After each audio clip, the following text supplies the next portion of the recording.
wisdom, prudentia, justice, justitia, temperance, temperantia, courage. fortitudo. Applying ancient philosophy to modern life, this is the Sunday Stoic.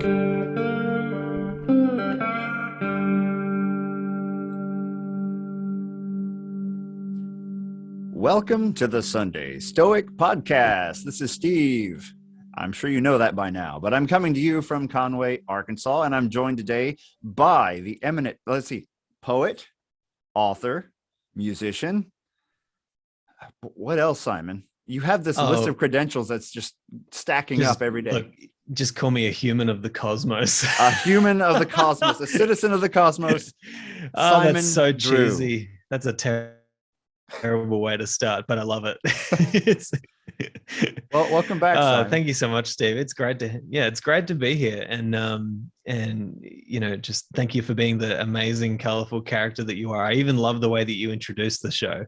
I'm this supposed to be this charismatic artist who is very outspoken and all sorts of things, but you do a way better introduction than I do. I've got to up my game. Well, I teach all the time, Simon. I have to figure out how to keep 18-year-olds awake for a couple minutes, and maybe that's where I sneak in my exercise here to set the majority of your audience 18-year-olds. Okay 18 to 22, not the Sunday Stoic necessarily, but I mean my teaching job when I'm not behind the microphone. Yeah, the thing that actually pays my bills is teaching. Yeah. It's tough sometimes. Have you ever engaged in a classroom? Have you ever taught in that sense? I know you do one-on-one stuff all the time. Yeah, no, I haven't taught young people like that.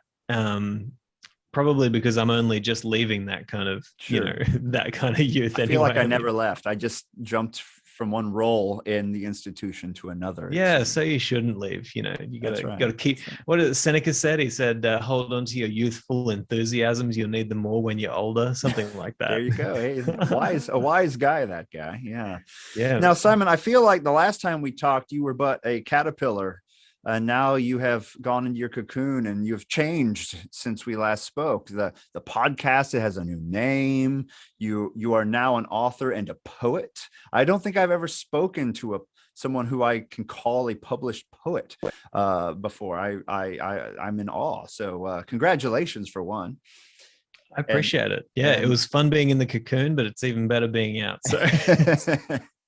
So let's just start with the podcast. So you've changed the name, you've changed the format, you have a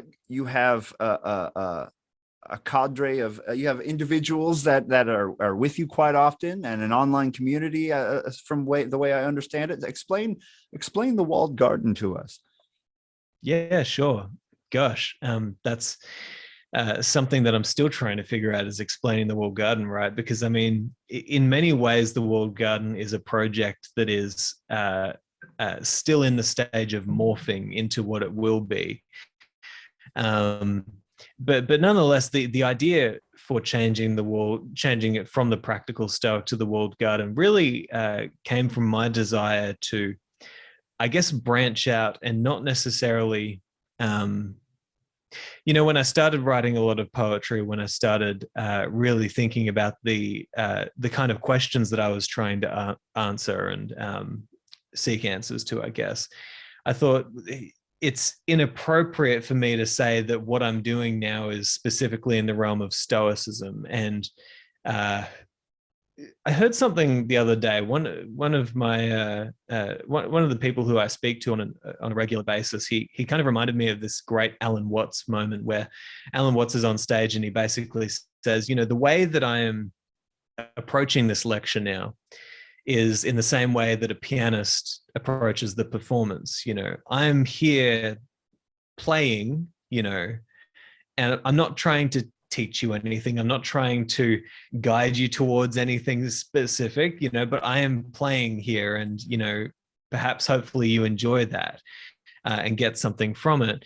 And I wanted to move in a direction that allowed us to play more, not so that when we come on and we've got a guest who has nothing to do with Stoicism, people aren't thinking, what, aren't I supposed to be learning about cosmopolitanism and the dichotomy of control and all this sort of stuff? What the hell is going on here? And that, when it comes to the symbolism behind the name, the walled garden, the walled garden is a really deeply mythological idea. In a way, we all live in multiple walled gardens at once. I live in a walled garden because I live in Australia, and, we have a military that protects us and keeps things that would not be good for the Australian citizens out. And, perhaps we've got a flourishing garden inside here where we get to run and play. That's an example of this deep idea of the walled garden, of the place that is the perfect harmony between nature and culture. But I like the definition that Jordan Peterson comes up with, where he talks about it as a place where chaos can manifest itself creatively. And so I invited Kai Whiting to come along, and I invited Sharon LaBelle to come along, two people who I consider to really be on that adventure towards eudaimonia. I think Sharon is possibly the wisest person I've ever known in my life. And so the walled garden is a place for us to play, to explore. The way that Sharon put it is, it's a place where we get to explore with intentional innocence, explore whatever questions come to our heart, to our souls, so that we can go on an adventure of learning, what is wisdom ultimately, what is God, what is the purpose of philosophy and theology, mysticism, wherever it takes us. So, and I think one quick thing that I will say, Steve, is that one of the great things about having Kai and Sharon there as a part of the team is Sharon. Well, I'll go back to Alan Watts. He said that there's this kind of battle in the world between the people who are considered gooey. They see the world as very gooey. These are the artists, the mystics. These are the poets. These are the people who, reality is very gooey to them. But then you have like the prickles, right? And these are the academics, the hardcore down the line, I want to know the hardcore facts here. And he said, there is that battle going on, but really the thing is, the world isn't prickle or goo, it's prickly goo and gooey prickles. And so the reason I love having Kai there is because he's the academic prickly type. He loves getting into the nitty gritty, down the line, hardcore, give me the facts about Stoicism, what is it? But Sharon, she's the artistic type. She's the gooey type. And I love that about her. And bringing those two together, and me being here, a fly on the wall, and us playing together, exploring together, that's what the walled garden's all about, And you get to call Kai a gooey prickle, which is kind of fun. I'll have to try that sometime. Yeah. He's prickly. And I love it. Well, that's great. So kind of a not a debate team, but a team of like-minded but also diverse-minded individuals that you can bat ideas around with, essentially. That's and I mean, we all complement each other, and we genuinely love each other. Like, all of us are just so on board with the adventure that we're going on. And I basically said to Kai and Sharon, I trust you guys. Whatever direction you want to go, whatever guests you want to have on the show, get them. We'll explore that, and I'll do the same.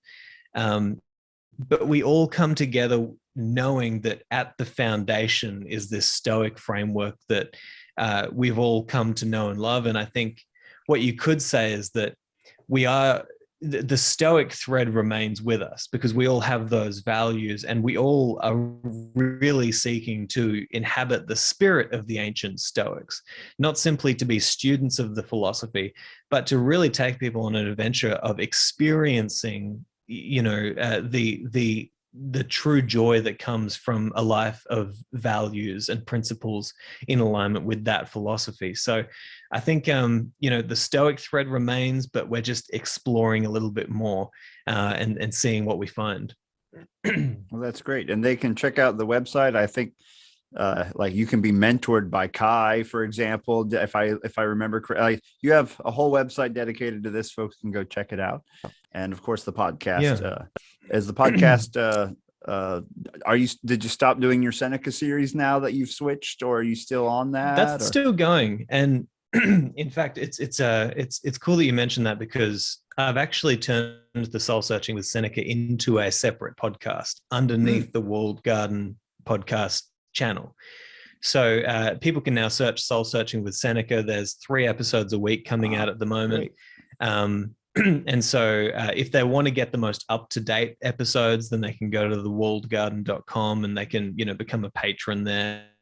But an interesting thing, I think, I'll throw this out to you. It seems like the direction we're going is, well, you mentioned, of course, there's the community element. So we hold these meetups, a few times a month where we invite people to come along, and our patrons get, early access to book in, but, we usually limit to about 15 people per meetup to make sure that the conversation goes nicely for everybody. But, we're doing these meetups, and then each of us, Sharon, Kai, and myself, we're all doing, personal coaching with people, philosophical mentoring. And we all derive deep satisfaction out of that. But we're also just looking for more opportunities to see where this organization can go. And it seems to me like it's potentially going to be going in a direction where we try to focus on enhancing human flourishing on every level of that kind of oikeiosis, expanding circles idea. We want to coach the individual if they want, personal help. We want to go in a community style. So we want to be getting people together in groups. We're even potentially looking in the near future to working with companies, on how do you set up a company in such a way that, each of your employees feels as though they can contribute to the absolute best of their personal nature. And, so we're open to where this takes us. And I think that that's what's so exciting about the Walled Garden, is that it is young, it is a new concept for us all, but each of us, because we share those common values, we're going on an adventure together, and we're open to seeing where it goes. And that's what's so fun about it. Yeah, that's great, Simon. When I first saw the title, I thought, oh, he's become an Epicurean. He's Epicurean. He's in the garden. I understand the confusion. Yes. But I listened to, okay, that's not what's happening at all. Okay. But of course, you could have someone who follows that philosophy on the show to talk about it, and it would fit within the purview of what you're trying to do here. Well, I just don't know if those Epicureans are very good at organizing, because Stoicism seems to have blown up, in these modern times. But where are these Epicurean? There is a group. There is a group. I don't know how active they are. I invited one of their leaders on the show, and they said they were too busy or something. I thought, well, that shouldn't be the answer an Epicurean would give you. They should have, they're in the garden chilling. But that's my crude interpretation of what they would do. But I don't know. There is a group, though. There is a group. I think that one of them has a book out now, like how to be an Epicurean, or whatever it's titled. So they are working on it. But I don't know what that looks like in the modern era. I just picture them, kind of sitting on a hill over here, watching all the Stoics have a great time on that hill over there. They're just thinking, damn, we got to get better over here. We got to, oh man, we're going to get, we got to start now an Epicuricon or something like that. Epicuricon. That sounds awesome. Although all these people would show up expecting food and wine, and they might be disappointed when they're like, well, we're talking about the good life, not the modern use of this word. Oh, damn. So, it could happen. Well, that's great. I'm glad things are exciting, and the podcast has a new direction, but a very interesting direction. But also around, at least in my mind, the way I've seen things, the timeline in my head, shortly thereafter, you put out a book as well. So I have questions about philosophy, about the book, of course, but also how one goes about creating such a work. From that perspective. So let's just start here. When was day one, as it were, when you began work on this book? What inspired you? How did you go about beginning this work? Yeah, I tell you what, it's I always say it's not the book I thought I'd write, but it's the book that I had to write, because there was just no other way. It was The Poet and the Sage was, I would say, my first truly artistic experience. What I mean by that is, when I was going through university, I saw myself as a jazz musician. That's what I was. And so I played trumpet and I sang, and I created a few albums over the years. People can listen to them online, jazz albums, and, me doing essentially covers of, classic American songbook music. And that was great. That was a time in my life where I was really exploring and having a great time, being a musician. But nonetheless, the experience of doing The Poet and the Sage is nothing like the experience I had creating those albums. Firstly, because it's my original work. But secondly, I think the thing that started it all was I started to think, okay, well, what am I? Okay, I do this podcast, that's fine. As an artist, what am I? Okay, well, I'm a jazz trumpeter and singer. Way too limiting, way too limiting. I started to think, okay, well, no. Perhaps I'm a musician. Okay, well, perhaps I'm a creative individual. That opens up the boundaries. And creative people, by definition, have to go outside of the boundaries that so often limit our minds in order to see what truly is. And so when I started writing the book, I always knew that I wanted to write a book. I thought I was going to write a book about Stoicism. And that's just not what happened. I started writing and poetry started coming out, in that, I think it was that first, I will read one thing. This is the prologue. And I believe that this is the first thing that I wrote in the book, because what so often happens is I'll write, I'll just keep on writing, but then in the end, I'll start to shift them all around and put this poem here and this poem here, and then it all fits into the puzzle. But the first one that I wrote was the prologue, and it goes, if thy mind doth seek adventure, which a great mind often will, then walk with me to heaven, and there thou'lt find thy thrill. For heaven is a place where people go to find their story, and although we've all been called, only some will find their glory. And when I wrote that, I was like, okay, that's weird. Firstly, because it's got that kind of archaic language in it, the these and the thines, and people will find that that's all throughout the book. And I just thought, all right, let's just follow this and see where it goes. But I will say that the very, so that was the first poem that I wrote, but I've skipped a few steps there. I want to go back a little moment.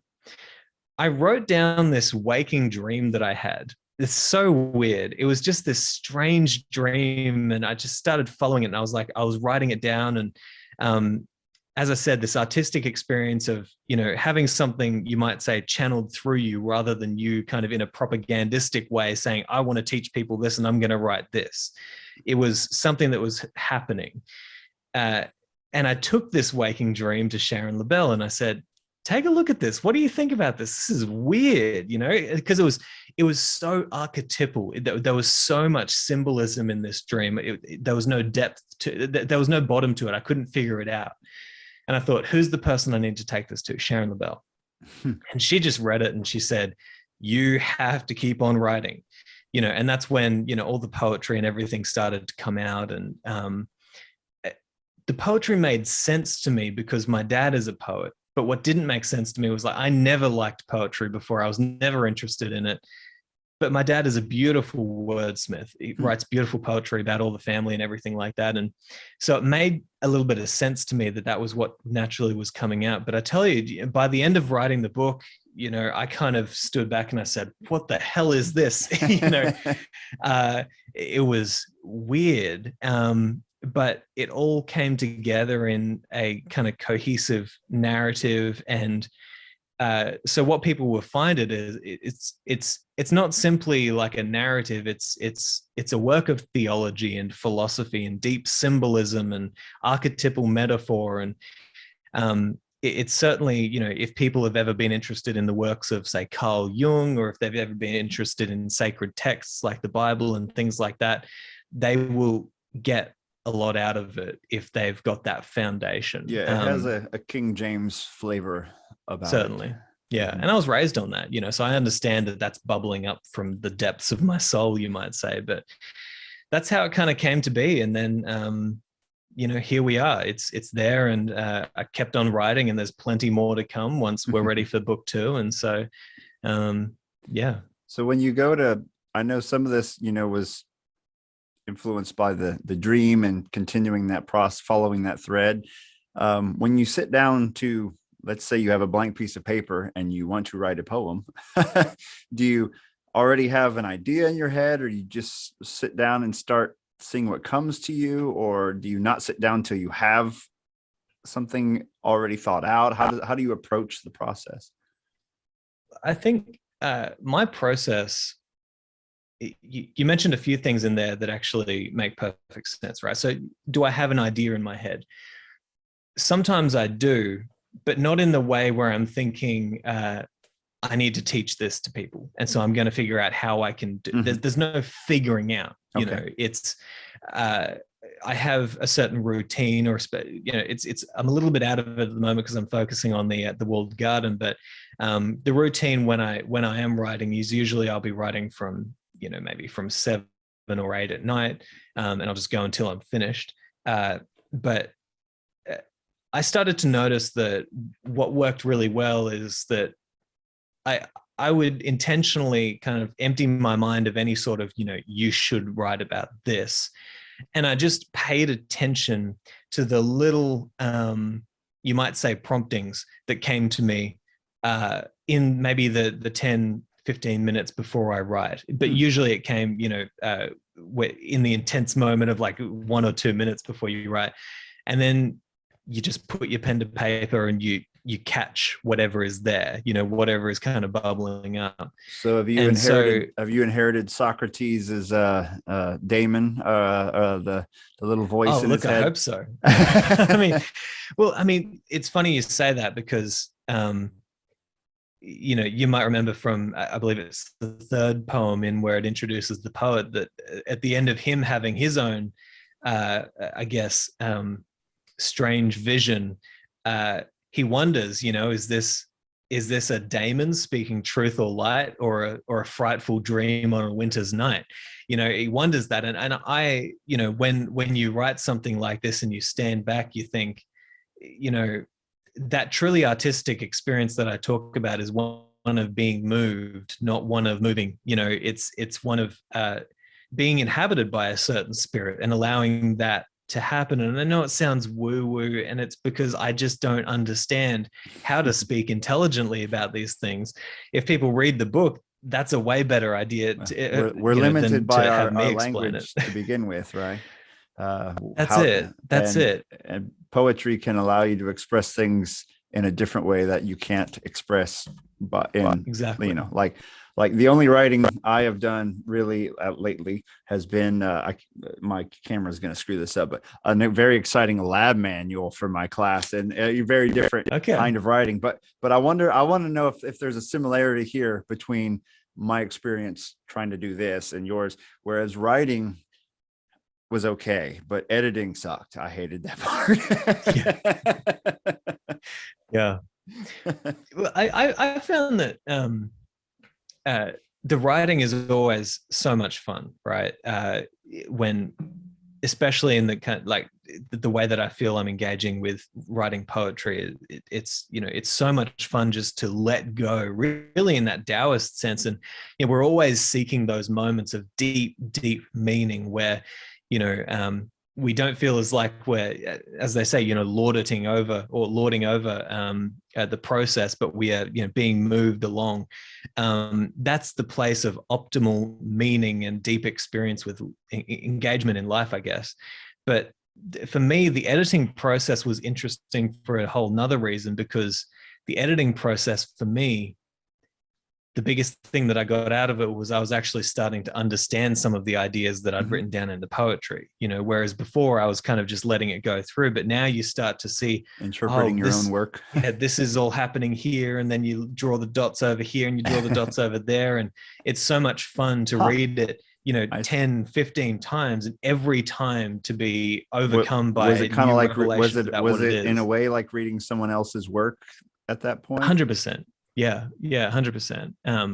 All the while knowing that it is certainly the stuff that came through my pen, but at the same time, it's a real it's a real joy to create something like this, and then to also be able to go on the adventure of figuring it out. And I still don't necessarily think that I have. And people might be thinking, well, should you be publishing a book when you haven't really figured it all out?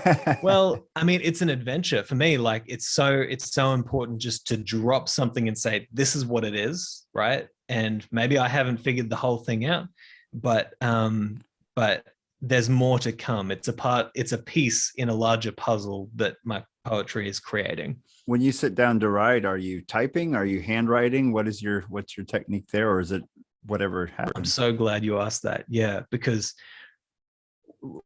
one of the most important things that I did for my artistic development was actually to start writing with a pen and paper. The whole Poet and the Sage is written in journals, little moleskin journals, with actually pencil and paper.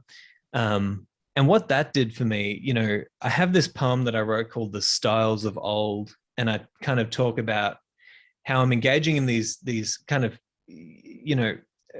olden day, ancient practices, like writing pen and paper. It's like, with our modern day computers and everything, there's not many reasons you might get a pen and paper, but this is kind of like my journaling. But it just got me to slow down and to engage in a practice that almost helped me to, inhabit the spirit of the olden day writers, where, I'd put my lamp onto a nice, I'm all about setting, like I love my room to just be beautiful, now, clean. Simon, if you can get a copy or maybe even an old Roman style oil lamp on the internet, you could have you could be like Epictetus, although he didn't write anything as far as we know, but you could have that setting going on. Yeah. Just don't catch your paper on fire. Yeah, well, I think that there's value in that sort of stuff. Sure. The ambiance, creating an environment, get some where incense you feel going. Inspired. Yeah, get some incense, some lighting. Oh man, I'm all about the incense. Until my wife hates incense, and so for Christmas, a couple of Christmases ago, she got me the demystifier, whatever it is, okay. It puts the water, and I like that name. The demystifier. Yeah, whatever it is. I know. Yeah. Does it work well for you? Oh, it's perfect. I've been doing frankincense and myrrh at home personally. I've been enjoying. Oh my gosh, I like amazing. These charcoal tablets, and I have like the resin you put on, and smokes way too much. You can set off the fire alarms in their house, that sort of thing. It's great. But I love this. People are going to be thinking we're moving in, like we're going to become like crystal. That's right. Crystal far people out, with man. yeah. Neither one of us have shoes on right now. It's just going to hell, everybody. I literally don't have shoes on right now. Excellent. So when it comes to this book, I have a question for a lot of my listeners and I myself, except for the Rubaiyat of Omar Khayyam. I have not read a whole lot, sat down and worked my way through many books of poetry. I will read a poem and occasionally, but moving through 100 pages of poetry is not something I'm used to. Do you have any, I know you're new to writing poetry, and you said you hadn't, you've written some a long time ago and then you kind of came back to it. I guess I'm thinking of questions while I'm asking questions. One, please. Did you write lyrics to a lot of songs in the recent past, or were all of your written songs instrumental? Did you have poetry? Yeah, I never wrote lyrics to songs. Although I would say that there was one song that I wrote a while ago. And when I was younger, I wrote maybe one or two little kids poems, okay. But that was really it. But then, so this was a surprise to me as well. Well, I was, reading it. It doesn't, I would expect going from no poetry to poetry. I would go through the high school kind of terrible poetry phase before I found my voice. You know what I mean? But yours does not come across that way at all. It's very, very well done. So I think impressive. I think let's talk about Stoicism for a second. They talk about how this ultimate goal is to live in agreement with nature. Okay, well, there's there's an individual nature in each of us, and our goal is to live in agreement with that, thus living in agreement with the nature of the whole, because that nature fits into the nature of the whole. But nonetheless, I really think that The Poet and the Sage is my first true experience of being in alignment with that personal nature. Mm-hmm. And so it was a discovery to me. And yeah, I was speaking to my auntie yesterday, and listen, take it with a grain of salt, like I know, oh, your auntie thinks your poetry is great. Doesn't matter. Like, I know it's great, but she's very, very honest, and she gave me some good feedback. I loved it. But she called me up and we were talking for a while, and she kind of said, your dad's a poet and you're definitely a poet. You're not a trained poet, but that's exactly how you should be. And that's what I like, that this is not me going and studying poetry and then saying, great, time to write some poetry. This is an authentic outpouring of my own individual nature as a human being. And it was the first time I ever really felt like, wow, this is the fruits of my soul. This is the goods of my soul that Seneca talks about seeking. It's right here. So, this is, like I said, it's not the thing I thought I'd write, but it's the thing I had to write. Because, Now, how should we, who are not used to reading, a lot of us, books of poetry, do you have any recommendations? Is this when you read poetry, like from your experience, do you read it like you would read a novel, or do you progress more slowly? Do you take it in bite-sized pieces? Do you plow through from beginning to end in one sit down? What do you recommend to get my opinion? I'll just jump in. Is I've given it a read through, but I feel like the first time is superficial, like kind of what's I think, and like what's the plot, what's happening here, but then you got to go back again and say, oh wow, okay, I missed that, like that meaning there, and this reference and so on and so it's probably worth reading more than once. But what is your approach to reading a work like your own work? It's interesting, right? The style of poetry that's in here, a lot of it is prose as well. Yes. And I think just for people to take their time with it and to be mindful. I also, when I designed the book, I was really fortunate to be working with a publisher who just said, design it exactly how you think it should be designed. And so it's hardcover, material bound, stunning design of the book as well. And so I encourage people, take this book in your hands, go out into nature, sit beneath a tree, sit. Why don't you hold it up to the camera for everybody? Yeah, there we go. So, and just take it to a place where you feel inspired, and you're right. When you read it through the first time, the temptation will be to say, oh, okay, well, it's a story about a poet who does this and this and this. Well, because it's so symbolic, it requires deeper and deeper and deeper analysis. And so that's why I say it is a book of philosophy. It is a book of theology and metaphysics and sort of mysticism, even though it's taken me a while to get comfortable using that term. And so just take your time with it. But I'll tell you, sometimes like I do enjoy, like I never listen to my jazz music, right? I just don't. But with my poetry, I do enjoy going back because it is something that has kind of come through my mind, and it kind of can give me insights into perhaps the next artistic direction that I'm going. And so I've found, and Sharon LaBelle made this point as well, it's the kind of book that once you've become accustomed to it enough, you can kind of flick to a random page and pick a little section and just read it and think about how it relates to you in that moment. It's written in kind of verse form. And so, you can pick a little bit and you can think, okay, how does this relate to me right now? And I did that the other night and went on a whole adventure from start to finish through the book by picking about 10 little verses along the way. And you think, wow, okay, I've just gone on a little, psychedelic poetry trip, in that moment.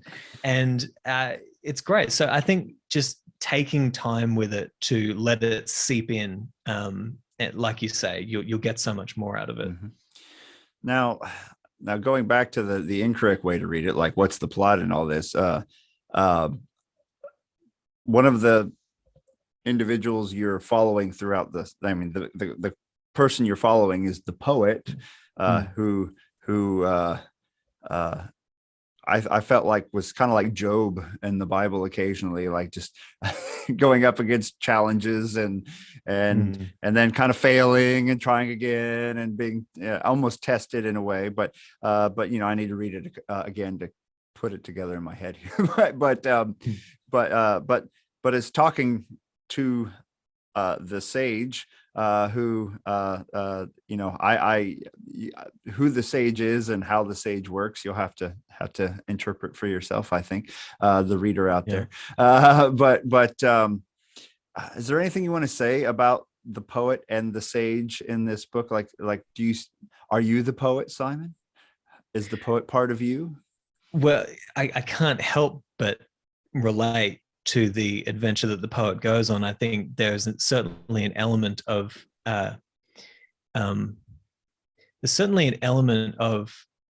when you write this sort of thing as an artist, you can't help but also be telling the story of what you're doing, because Sure. it's deeply embedded within me as a person. And so, I mean, look, if you take a look at what I'm doing with the podcast, I mean, I'm exploring philosophical concepts, trying to figure out what is the best thing, wisdom, or virtue, what are these things? God, what is God, and how might we come closer to an understanding of these extremely complex ideas and principles that have the power to be personally transformative. And especially this idea of the sage, and we go back to this idea of Socrates' daemon. That's a radical claim from a philosopher who came to be known as the most important philosopher for Western culture. Mm-hmm. But do we really think about that? Do we really think about the fact that Socrates says, okay, I've got this daemon, right, who tells me, do this, don't do this, and I follow it, right? Well, what the hell is a daemon, and what the hell is the sage ultimately, and so I really, in this book, am wrestling with this concept of what is the sage, but I really had to think about, okay, if I could sum up this book in one set, like, what is it trying to get at? And I do really believe that The Poet and the Sage is a book that is trying to get at our shared human experience of being able to commune with or build a relationship with that which is divine. Because I know that in our modern cynical and often very atheistic or secular, at least, cultures, I know we're very religious, right? But moving more in the direction of secularism, I think that it's sometimes just brushed off as, mere superstition. But you got to think, like, for all of human history, we've been wrestling with questions about divinity and what is the divine, what is God, how can we build a closer relationship with God, and I just started to really ask those questions honestly, like genuinely wanting to know the answer. And I think that what happened was I just, this adventure that the poet and the sage is certainly an adventure that speaks to that human capacity of being overcome by the beauty and complexity of reality, and to move into a deeper connection, relationship with the divine or nature or God or whatever you would call that The experience one. of deep meaning. The one, that's it. Yeah, it's and so, as I said, a lot of this I'm still trying to figure out, and I'm doing that by writing more and more poetry, but that's I think what it's speaking to. Yeah. Well, I hope that you will transition from poet to righteous poet in your journey, Yeah. like your poet does. Me too, man. I've got a lot to fix. But I enjoyed the metaphors, and there's a lot of, like you said, there's a lot of depth here. You can read this at a shallow level and get something out of it, but then you can reflect if you know a little bit about Stoicism, you will pick up a lot of ideas and references throughout the work. I, as a botanist, also enjoyed the tree and the roots of the tree and the branches of the tree and alignment of all those to bear good fruit, as it were. I enjoyed those metaphors throughout, and it's a very good work, and I recommend. Even if you're don't think you're into poetry, that you pick it up and give it a read. And if listeners want to do that, how do they find the book, Simon? Sure. So we are working on getting it to more places at the moment, but at the moment it is just on thewalledgarden.com. So if they go to thewalledgarden.com and then click on the store link, it'll be there, or they can just go directly to thewalledgarden.store. But yeah, just go to the Walled Garden, have a look around. You can grab the book there. And yeah, I really just hope that people have, a personally transformative experience through reading it. And I want to say as well to you, Steve, you wrote some poetry and sent it to me, and I thought, that's beautiful. The stuff that you wrote was just, really, really deep and inspiring. And I really appreciate you doing that. And I want to throw it out there to everybody else as well, just quickly, is if people do buy this, what I'm doing a lot of podcast appearances now, moving into that period. And so I'm saying to everybody, if you do buy the book and if you do read it, contact me via the website once you've read it, and I'd love to sit down with you just for like a half an hour, whatever, and just talk to you about your experience with the book, because I want to know what people are getting out of it. And if you write any poetry or write anything, or if you have your own little promptings that come to you and you think this is something I'd like to share with someone, please share it with me, and I'd love to see it. So yeah, thank you, Steve, for reminding me that this should be about bringing other people into a relationship with the divine as well. And I think that that's what we do when we write poetry. It's a deeper form of wisdom seeking. Yeah, Simon, I appreciate that as well. And I mean, what a great opportunity for readers out there to get to chat with you. Oh, and before I forget, are you recording an audio book version of this work? Yes. So that is in the works. It's one of those things that I'm procrastinating at an epic level, right? But I've learned to go with the flow and allow things to happen when they happen. And when it does happen, what I'm really wanting to do is I'm going to be reading it with the backdrop of the forest and perhaps even a campfire, because I think that this is the sort of book that should be read around a campfire. And then at the end of each chapter, I've begun recording these, 1 to 2 minute pieces of music, whether it's me singing or whistling, just like little improvised pieces of music that kind of speak to the very strange, twisty, windy nature of this book. So I want the audiobook to be a completely different experience to the physical book, so that people get something out of both. So that's in the works. And I can't wait to release that, but it'll be when it happens. Yeah. Great. Yeah. I'm sure that's quite a bit of work as well. Yeah. Should I emphasize this syllable or that syllable and that sort of thing, or but especially when you're reading all the these and thines and thous, thee, and, thou. That's how we should have done the interview today, Simon. Thou hast written a text. Indeed, I have. Yeah, I can write that stuff. You're gonna have a hard time getting me to speak it fluently, but we'll see. Maybe next time. Simon, is there anything else you want to let everyone know about before we? No, Steve, I just I really appreciate the work that you're doing, and I really appreciate you having me on the show and being so open to talk about these very out there, strange experiences of writing The Poet and the Sage. And I just look, I hope that people grab the book, and not only because I want to get to publishing that next book, because I really believe that I thought I was going to write a book of like personal development or a book about Stoicism. I genuinely believe that this is way better and more important, in terms of the work that I could produce. And I really think that people are going to have a good experience if they do, as we've said here, sit with it, allow it to seep into their minds and souls. So yeah. Thanks, Steve. pick up a copy at the Walled Garden and let Simon know what you think. Send him your poetry. Send him your thoughts, and maybe you'll get a chance to chat with him as well. And you Definitely could get a also chance, join yeah. the Walled Garden community and chat with Kai and Simon and others and Sharon LaBelle. And I mean, what an awesome opportunity. So check that out. And Simon, once again, thank you so much for joining. It's great to get to talk to you, and good luck on your future endeavors. And to all my listeners out there, seize the day. Carpe diem.